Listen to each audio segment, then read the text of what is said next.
Doing a little something different today. I've got this the IPD sway bar for this car. I put it on the front already, so I figured I'd start working on the bottom. I put the brake proportioning valve, sprayed it 3 coats of black, and put it back on the back.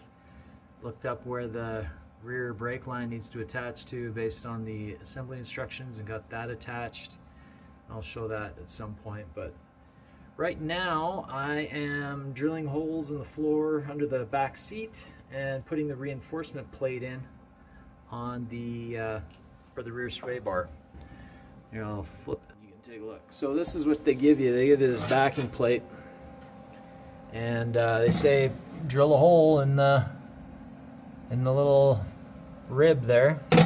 So that's where I put it. This side I already did. They give you bolts to bolt it up, but I just welded it in instead. Not pretty, but it'll do. And I just used a body hammer and kind of bent it to match the contours there. You can kind of see that better.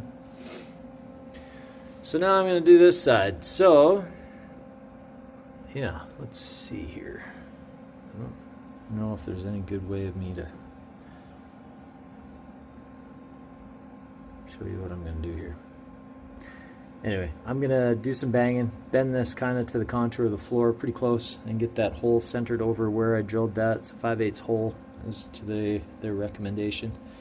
And I'll get this in, then I gotta let everything cool down and do another asphalt coat on the welds underneath. So I'll be right back. Okay, so as you can see, just quickly banged it. I'm gonna go drill some holes in it, and pretty much just along here, because that's my flat surface. There's a dimple in there, and then up here, and then I'll just do a couple welds on the edges as well. But yeah, I'm just plug welding this thing. So I'll go drill some holes in, clean it up, and then we'll get it welded in. Once I weld these up on this side, then I'm gonna finish forming this end a little bit more. Once it's held down better, I'll just bang it out, and I mean, nobody's gonna see it, so I'll just do it quick and dirty.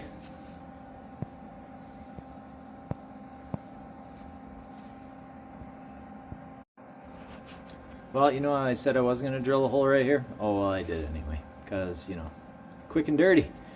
It was too quick and apparently too dirty, but we are going to just ignore that hole. And we'll get a couple plug welds in on this side here. Bing, bing, bing, bing. And then I'll bang the rest of that over and finish welding that in. It could be cleaner, but again, I'm not too worried about it at this point. So, let's see here.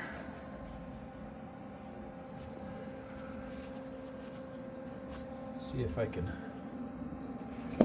set this up without wrecking my phone. You guys can watch me do some terrible welding. No, not gonna happen. Never mind. Okay, there she goes. Hopefully that's in a good spot.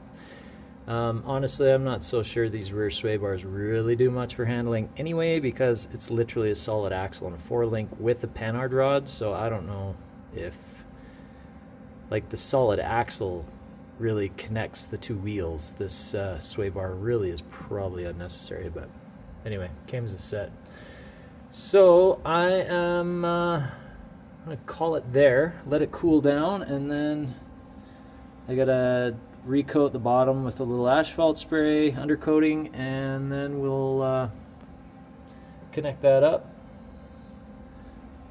And I think I need to go get an angle meter so that I make sure I get the the bushing brackets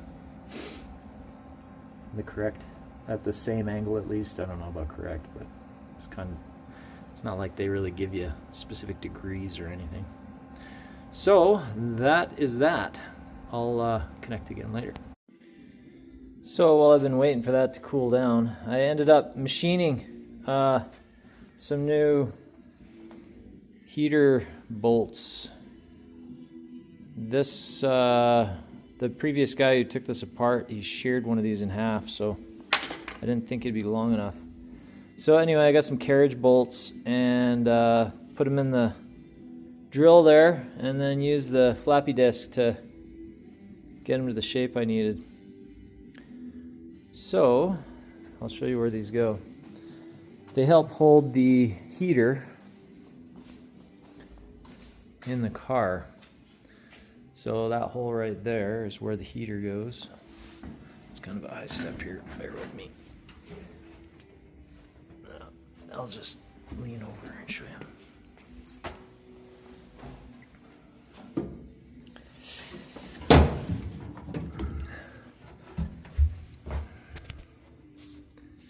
Yeah, so they go in these holes right here. Just like that. So I'll have to weld them in. So I'm going to do that now. And then that will be one more thing taken care of. So it's ready for assembly.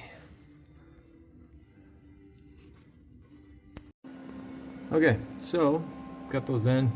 Use my belt file, clean them up.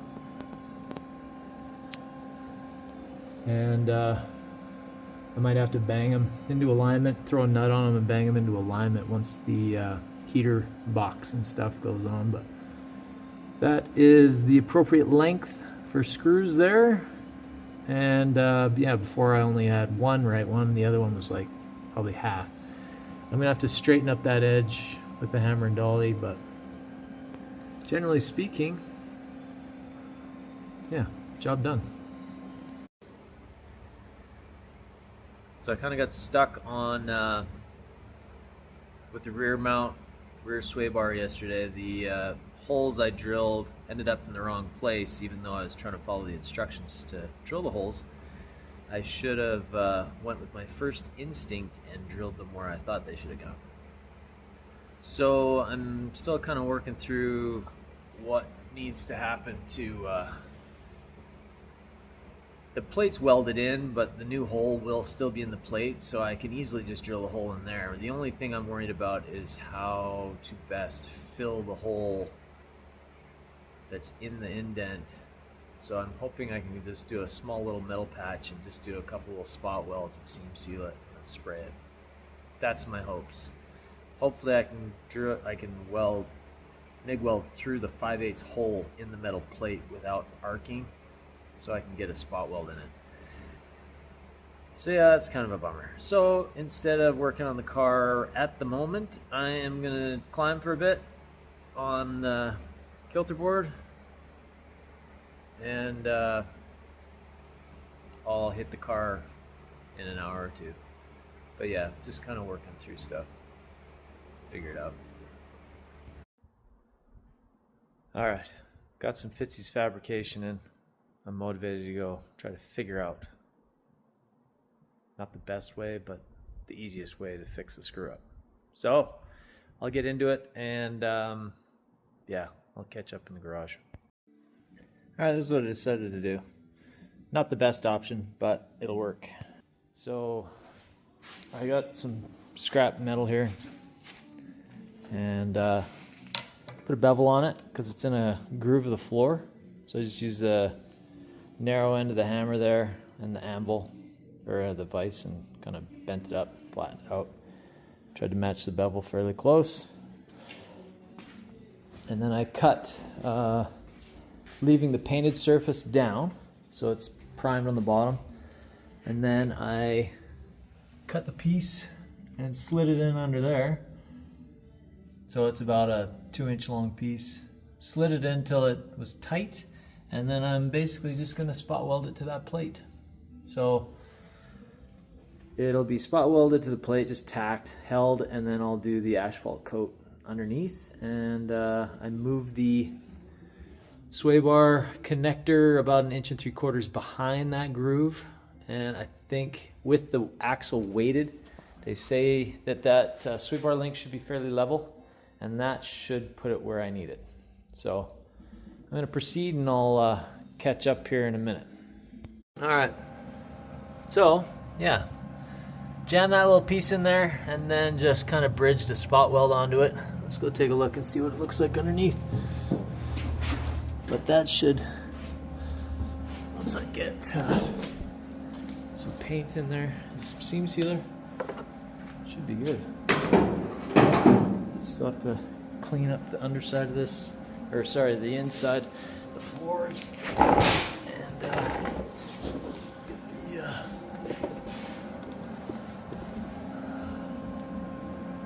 yeah, so I'm gonna have to fill that, some seam sealer, and then just put some stuff in there.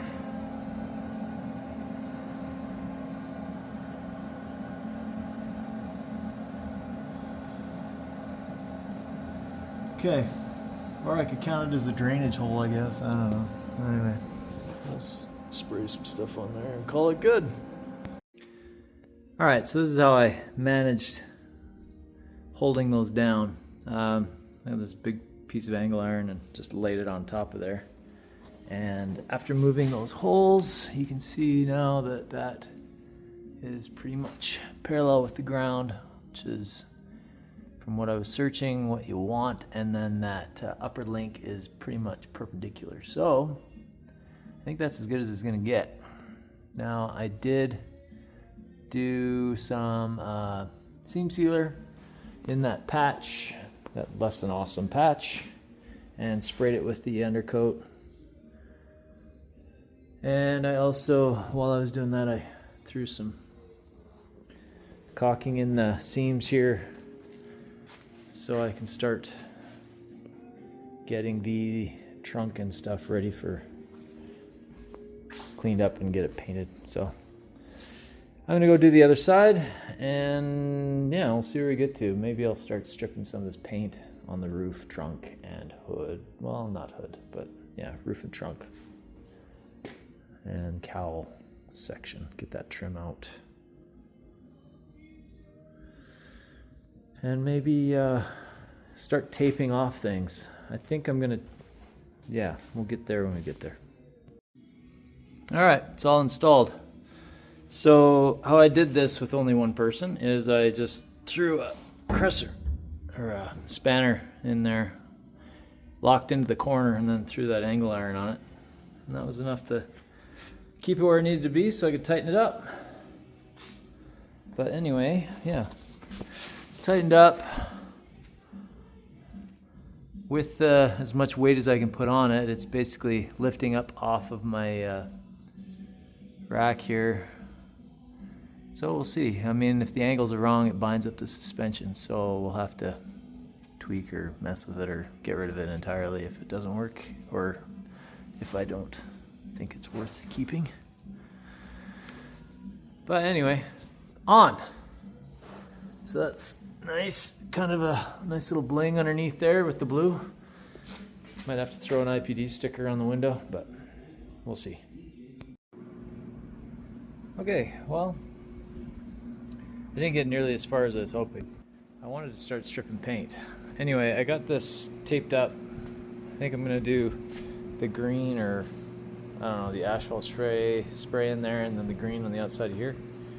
Haven't decided yet, but I wanted to protect all the stuff that we did there. I got all the stuff vacuumed up. Hood, I'm gonna strip paint. All the floor pans cleaned up. I'm gonna have to do it more, get the wax and degreaser out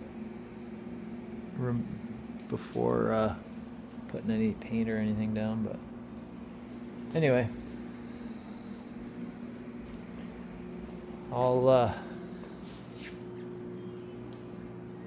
yeah, next week start stripping paint, clean up the hood and trunk,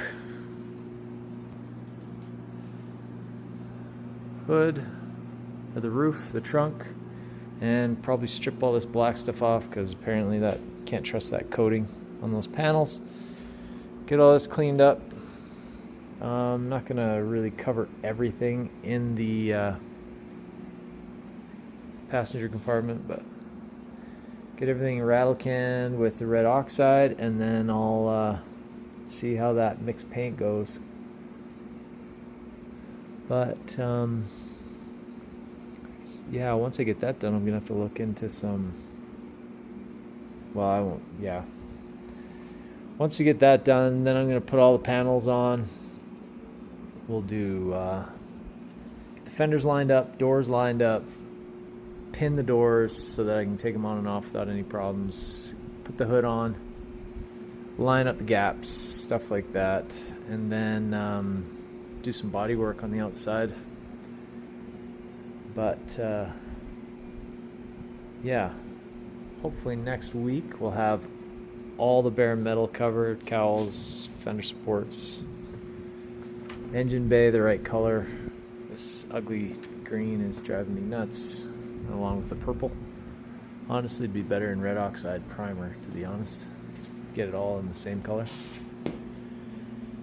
But yeah, once I get the paint stripped off here and there and all through here and the other side, then I'll get this all cleaned up. We'll do seam sealer on the inside, and we'll start covering this sucker up. Insides anyway.